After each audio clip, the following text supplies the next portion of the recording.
আজকে দেখাবো একদম ঘরোয়া স্বাদের একটা পাবদার রেসিপি। তো তোমরা কারা কারা পাবদা মাছ খেতে পছন্দ করো? আমি তো ভীষণ ভালোবাসি।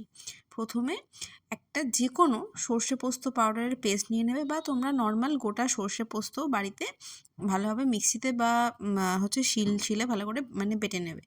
তো তারপরে মাছটাকে সুন্দরভাবে লাল লাল করে ভেজে নেবে। সেই মাছ ভাজার তেলের মধ্যেই দেবে কালো জিরে। কালো জিরেটা দিলে না এটা খেতে খুব ভালো লাগে। তারপরে দিয়ে দিতে হবে এর মধ্যে বেশ খানিকটা আদা বাটা। তারপরে দিয়ে দিতে হবে 2টো টমেটো বাটা। আমি এখানে মাছ অনুযায়ী 2টো কি 3টে টমেটো বাটা দিয়েছি। ঠিক আছে? 2টো টমেটো বাটা দিয়েছি বড় বড়। যদি ছোট হয় 3টে দেবে। তারপরে স্বাদ মতো নুন, লঙ্কা গুঁড়ো, হলুদ গুঁড়ো এই সমস্ত দিতে হবে। দিয়ে ভালো করে মশলাটাকে কষাতে হবে। এই রান্নাটার মধ্যে কিন্তু কোনো রকম কোনো পেঁয়াজ বা রসুন আমরা ব্যবহার করব না।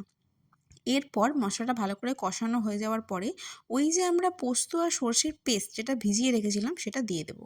তারপরে তোমরা দিয়ে দেবে অনেকগুলো কাঁচা লঙ্কা। এখানে লঙ্কাটা যে যেরকম ঝাল খাও সে সেই রকম আর কি লঙ্কাটা দেবে।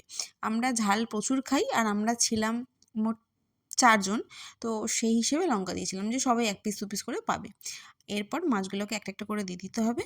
দিয়ে ভালোভাবে মশলাগুলোকে মাছের গায়ে ভালো করে মাখিয়ে নিতে হবে। এখানে আমার কড়াইটা একটু ছোট হয়ে গেছে, আর মাছগুলো ছিল বেশ বড় বড়।